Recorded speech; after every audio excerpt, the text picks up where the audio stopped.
Okay. Member Mr. Shaw. Here. Member Kirby. Here. Member Sewell. Here. And President. Here. We have one, we will continue. Item number 4, citizen participation.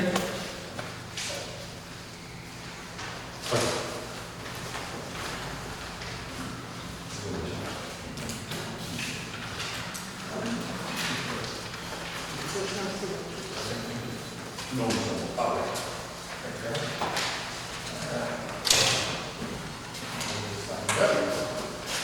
Move on to item 5, approval of September 15th, 2020 meeting minutes. Mr. President, I move that we approve the September 15th meeting minutes. Have a motion by member Mrs. Faulkner, seconded by member Mr. Faulkner. All voting affirmative, raise your right hand. Any opposed? Meeting minutes pass. Item number 6, discussion and possible action items. Item A, discussion and possible action on financial update.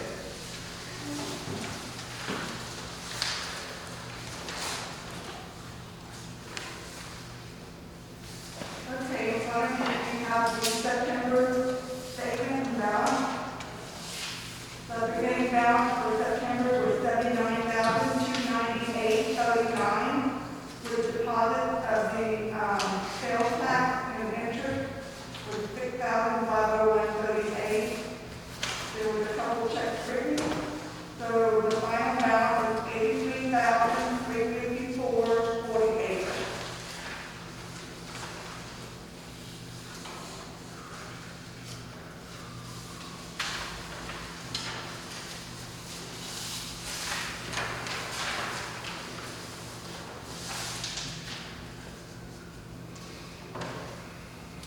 Questions, comments?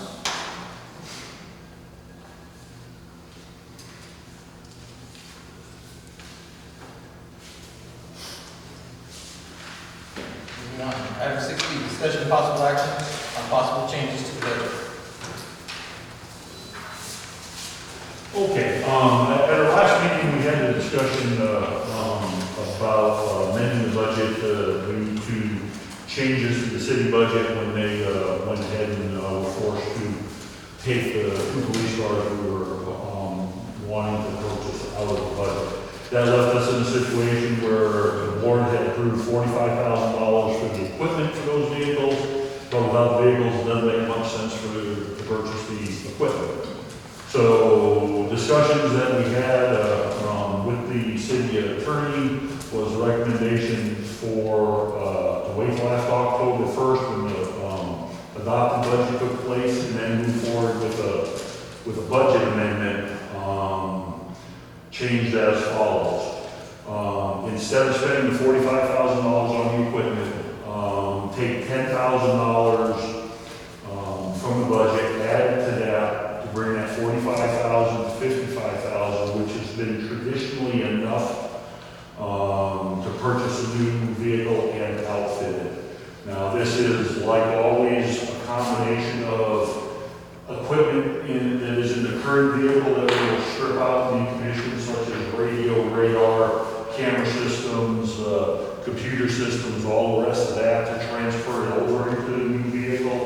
And then there are some equipment that we're going to have to purchase new, such as prisoner partitions, light bars, center consoles. The plan right now is to move from a 2013 Tahoe into a 2019-20, I'm not sure whatever we'll be able to get our hands on, would be a Ford Explorer, which is a considerably smaller vehicle. So a lot of the bigger fixtures from the Tahoe will not fit into it. So there's going to be some equipment that we just have to buy. That figure traditionally has also included the graphics, and usually when we buy a vehicle, it comes to us black. The white you see on the vehicles right now is vinyl wrap. That usually takes a little bit more money to get the correct lettering, graphics, and so it matches the rest of the fleet. The other discussion that Tina and I had was concerning the $17,000 that was allotted to purchase a training program that a lot of us got a preview and demonstration on a couple of months back. What Tina and I decided, we thought it was best, because we talked about proceeding with it anyways. That's an additional $17,000 added to the 55. We have the money to do it, but we're a little bit uncomfortable right now as the budget stands. If we add the 10,000 to the 45, that's going to leave us about $25,000 that goes unbudgeted within the budget. That same cushion is what allowed us 3 or 4 months ago to purchase the 2016 Ford Explorer. We could still do it, but that cushion would decrease from 25,000 down to 15,000.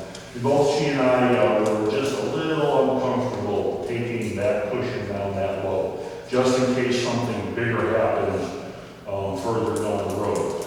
So what we're going to recommend is to proceed with the new vehicle, add the 10 to the 45, keep the 17,000 for the training simulator in the budget with the understanding that we will not move on that until well into the year, almost into the spring or summertime of next year. One of the things that we want to make sure that we do, because these numbers, it's sales tax. So while we are projecting out that this is what we will receive, something could happen. Economy goes up, economy goes down, that deposit from the state can be bigger or larger. So we don't want to completely take it out of the budget, but we are not going to move on purchasing that equipment until much later in the year. Like I said, let's start getting into the spring, April, May, somewhere down in that, once we're comfortable that the projected revenues are on track. So, if the board approves that action, then I will reach out. Our typical vendor for vehicles right now is Jordan Ford. Because it is less than $50,000 capital purchase, we do not have to go out for a, I get it, sorry.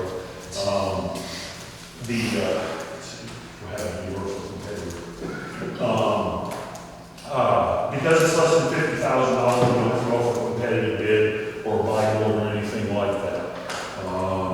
Right now, the vehicle itself is expected to run about $37,000 plus or minus 37.5, maybe as high as 38. Traditionally, that's where they come in at. A brand new Tahoe, on the other hand, comes in about 47,000. So that's why we're looking for the Ford Explorer. So that's all I have, and I'm open to questions from the board. So, I listen to everything, I just want to make sure, by what we're looking at here on this budget, the 45 will be increased to 55. The 45 will be increased to 55, and it would be repositioned to purchase and equip one vehicle. Okay. And then the 17,000 for the training simulator will stay exactly where it's at until such a time later in the year we determine we can proceed with it. Now, just for interest's sake, the training simulator, is that something that we could pay, like half of it this year, half of it next year? That is an option that the company could put out to us when, because myself and Tina had a preview of that before we opened it up to board members, just to kind of see what it was all about. And that is an option that the company put out, that it could be 50% this year, 50% next year. One of the problems is asking this board to commit a future board. As members come and go, and while about half of this board has been very, very stable for its entire existence, the other half moves around a little bit. So that is one thing that we have to address. Our view as a board currently